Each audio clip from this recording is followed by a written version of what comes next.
पाकिस्तान में third Chinese made vaccine approve हो चुका है। इसका नाम कोरोना वैक है। मैं हूँ तानीर अहमद समा हेल्थ के साथ।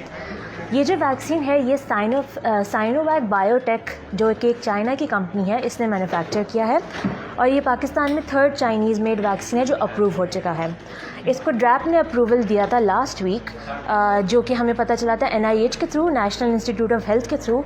और उन्होंने साथ ये भी कहा था कि ये जो वैक्सीन है इसकी ऑथराइजेशन का रिव्यू हर क्वार्टर होता जाएगा। इसकी सेफ्टी देख के, इसकी एफिकेसी देख के, टॉलरेबिलिटी देख के, ये सब देख के एवेल्यूएट किया जाएगा कि ये वैक्सीन कंटिन्यू हो सकता है नहीं।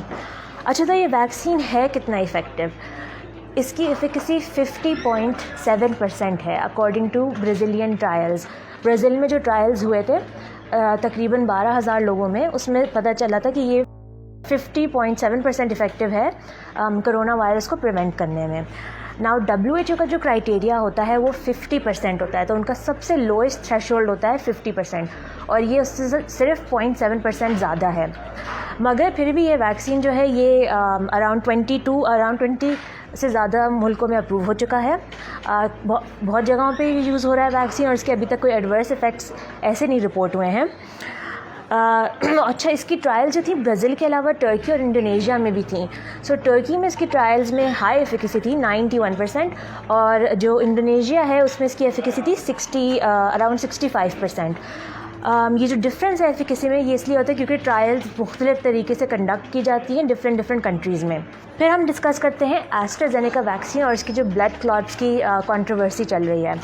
जैसा आपने सुना होगा आजकल एस्ट्राजेनेका वैक्सीन जो कि एस्ट्राजेनेका और ऑक्सफोर्ड यूनिवर्सिटी का बनाया हुआ है, उसके बारे में काफ़ी ब्लड क्लॉट्स के केसेस रिपोर्ट हो रहे हैं, कुछ डेथ्स भी रिपोर्ट हो चुकी हैं। तकरीबन 90 मिलियन लोगों को ये वैक्सीन मिल चुका है, उसमें से 182 ब्लड क्लॉट केसेस रिपोर्ट हुए हैं, जिसमें से तकरीबन 20 के करीब की डेथ्स भी हो चुकी हैं। ये जो है ब्लड क्लॉट के इशू ये यूजुअली यंगर लोगों में ज़्यादा रिपोर्ट हो रहे हैं, स्पेशली विमेन में। जो वैक्सीन है वो एंटीबॉडीज़ को एक्टिवेट करता है जो प्लेटलेट्स को अफेक्ट करते हैं। जो प्लेटलेट्स हमारे ब्लड में छोटे छोटे सेल्स होते हैं जो क्लॉटिंग में हेल्प करते हैं। प्लेटलेट्स एक्टिवेट हो जाते हैं तो क्लॉट्स बनना शुरू हो जाते हैं खून में, खून के जो लोथड़े होते हैं वो बनना शुरू हो जाते हैं। फिर ये बनते हैं और ये जो ब्रेन से वेन्स आ रही होती हैं आपकी वेसल्स, उनके अंदर जाके जम जाते हैं। तो ये डेंजरस होता है क्योंकि ब्लड की सप्लाई ब्रेन तक रुक सकती है या दूसरे पार्ट्स पे रुक सकती है बॉडी के। और इसके जो साइन एंड सिम्टम्स यूजुअली ये होते हैं कि सांस लेने में तकलीफ़ होती है, चेस्ट में दर्द होता है, पेट में दर्द होता है, स्वेलिंग हो जाती है टांगों की यूजुअली, और छोटे छोटे ब्लड के स्पॉट्स आ जाते हैं स्किन के नीचे। सिर्फ इंजेक्शन साइट पे नहीं बल्कि कहीं भी बॉडी में अगर ब्लड के कोई छोटे छोटे स्पॉट्स या बड़े एरियाज़ हों पूल ब्लड के, तो उसका मतलब है कि ब्लीडिंग अंदर चल रही है। अच्छा, इसका नाम साइंटिस्ट ने vaccine induced immune thrombotic thrombocytopenia यानी कि विट का नाम अभी रखा है। जैसे हमने प्रोसेस एक्सप्लेन किया, थ्रोम्बोसिस का इवेंट होता है ये क्लॉटिंग का। यूजुअली ये 2 हफ्ते बाद रिपोर्ट होता है वैक्सीन लगने के।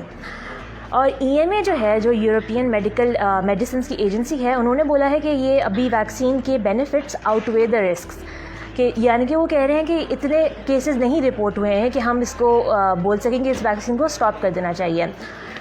मगर फिर भी बहुत सारी कंट्रीज़ ने स्टेप्स लेना शुरू कर दिए हैं इसके अगेंस्ट। US है, उसमें तो ये ऑथराइज्ड ही नहीं है FDA से।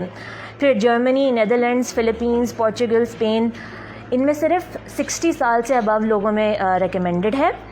कनाडा और फ्रांस की लिमिट है अबव 55, ऑस्ट्रेलिया में अबव 60, बेल्जियम में अबव 56।